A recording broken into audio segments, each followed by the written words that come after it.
Hi guys, my name's Nick Broughton and I'm Randomfish. Hit that subscribe button and let's be Randomfishes together. Now I understand I haven't made a video in a while. This has been due to a whole bunch of things, including medical issues and a possible relationship that I thought was going to go somewhere, and unfortunately it did not. This is no one to blame, none of that, and not looking for sympathy, just telling you how it is. For me at least, one of the big things that I noticed over the years is that I was trying to figure out how franchises managed to get themselves off the ground.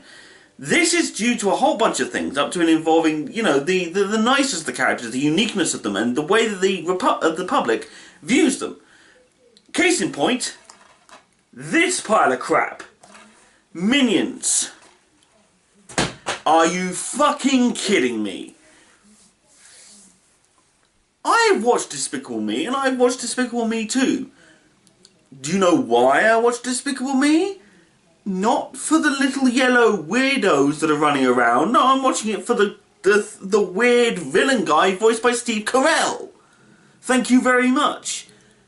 But at the same time, these movies were made for kids. So why am I watching a kids movie? Blah, blah, blah. Well, it's because, frankly, I wanted to see what this film was even like.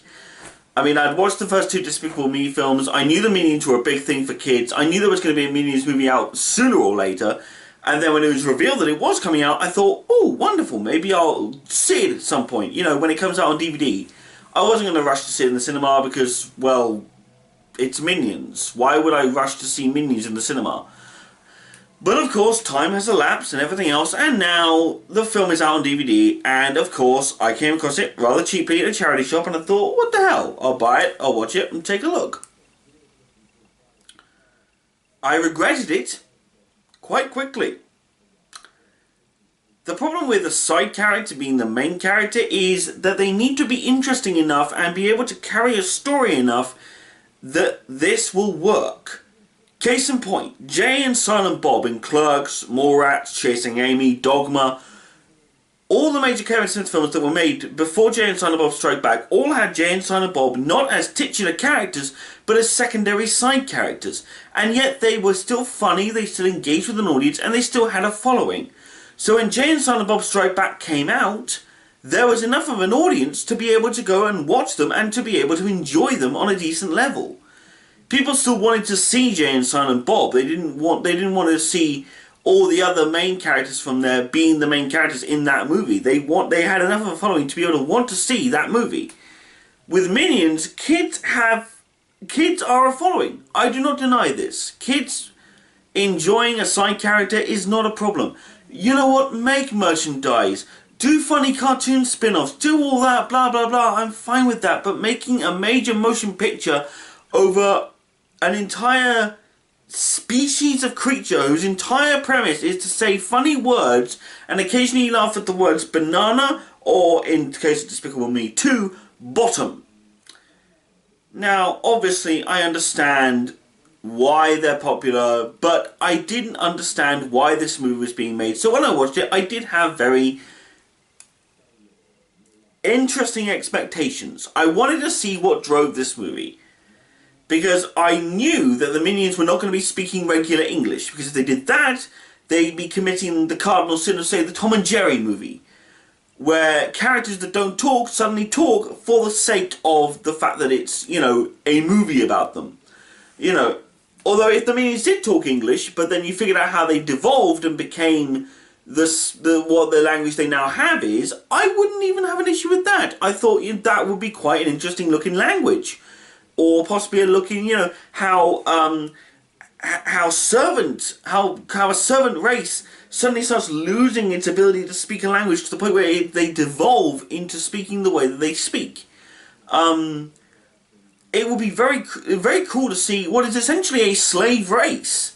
You know, these beings are that, and the movie actually begins with them just existing the way they are. They haven't changed in the thousands of years, in the millennia, in the millions of years, since humankind has evolved, or since even the Earth has been alive. Like, the single-celled organisms that we evolved from, they also evolved from, but they were bright yellow. They even show this in the opening of the film. It's so weird.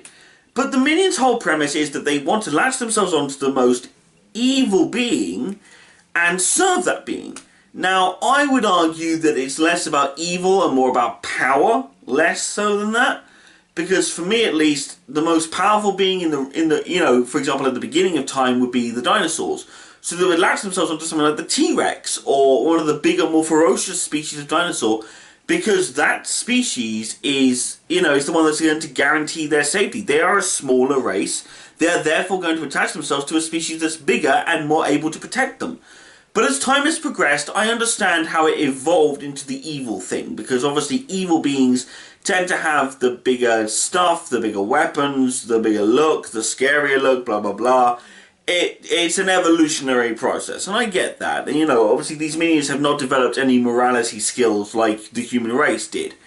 Because they are, by their own, like I said before, by definition, their own slave race. But when they ran out of people to serve, they literally start becoming so bored that they cannot function. They're close to dying because they don't have someone to serve. So three of them with random names like Kevin, Stuart and Bob. Yeah, those three are names. Fair enough, slap them on, we don't care. And of course they're all distinct in one way or another. You know, Stuart is tall, Bob is incredibly short, and Stuart has a guitar. That seems fairly reasonable. So they go off into the world in an attempt to find or to discover, you know, the next master for their race.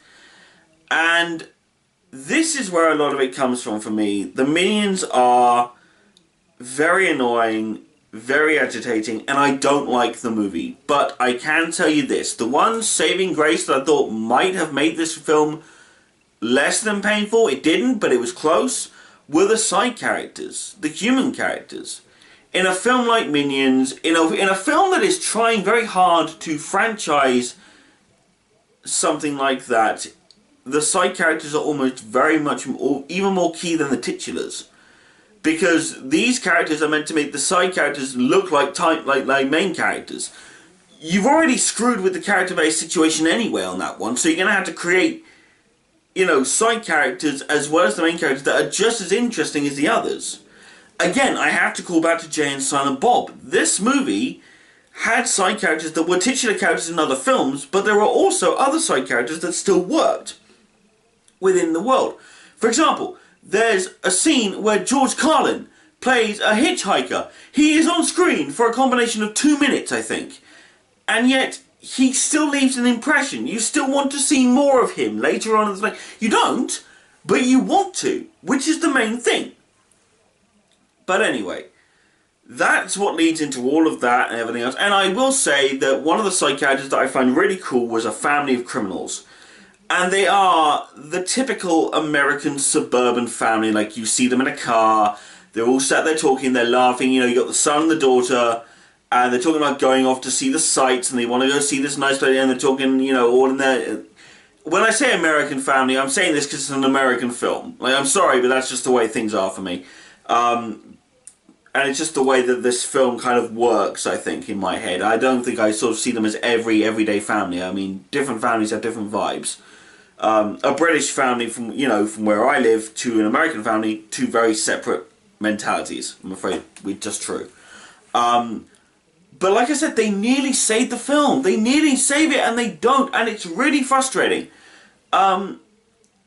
But anyway, the plot is that they go off to a convention, a convention of villains, where they meet the most quote-unquote evil villain of them all, who wants to steal the Queen's crown and the crown jewels and everything else in order to make herself the monarch of England.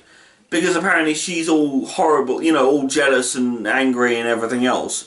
She's not a very effective villain, and yet she still manages to be the greatest villain of them all, called Scarlet Overkill. Now again, very cool character, has some very funny scenes and everything else, but she does not save this movie for me. Because the focus is still on Kevin, Stuart and Bob.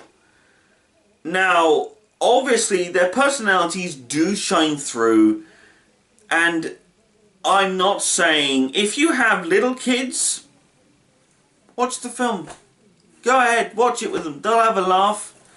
Even if it's kids who've seen Despicable Me and Despicable Me 2, watch Minions. It's funny, but don't expect to get some kind of giant laugh-inducing time of the movie out of it. It's just not going to work. You're not going to roar with laughter. You're not going to be on the floor giggling your ass off. It's not going to happen. You'd have more funny watching Hotel Transylvania, if I'm going to be absolutely honest. But, I mean, with all that said and done, the film is mostly harmless. It's just that little bit of annoyance, because I know that these are characters that are only popular because they happened to say bottom, and the way they laugh and the bananas and the whole ba ba ba ba ba baram thing that they did. And everything else. It's just their popularity has only happened because they're funny for the moment. And I can honestly tell you that I think the second this film has a decade or a few decades behind it, it's not going to be funny anymore. It won't be. And people will look back on this and go, did we really think this was good? Why did we think this was good? They'll watch the Despicable Me films still, I think, but they won't watch Minions. And I mean, that's just a sad fact of life. But, I mean, I'd still recommend watching it. It's harmless enough. It's not a film that's going to last, I don't think. But, you know, I think give it a watch. See where it takes you. In terms of what we're going to do next, what I'm going to do next on this channel, that's all very much up for debate. I'd like you to tweet me, actually, if you can. Films you might want me to watch. Maybe surreal films, or maybe some little random old movie that you think I might get a kick out of. Or something like that. Give me something to watch, guys. I mean, I'm trying to find good films to watch. Films that I can just, you know, want to rant about. Minions did not make me want to rant. It made me just sad, really. But give me something that I can really get pissed off about. Because you know what? I like doing those things. I like having rants for you on the camera. But you know, tweet me at the Randomfish. Randomfish out, people.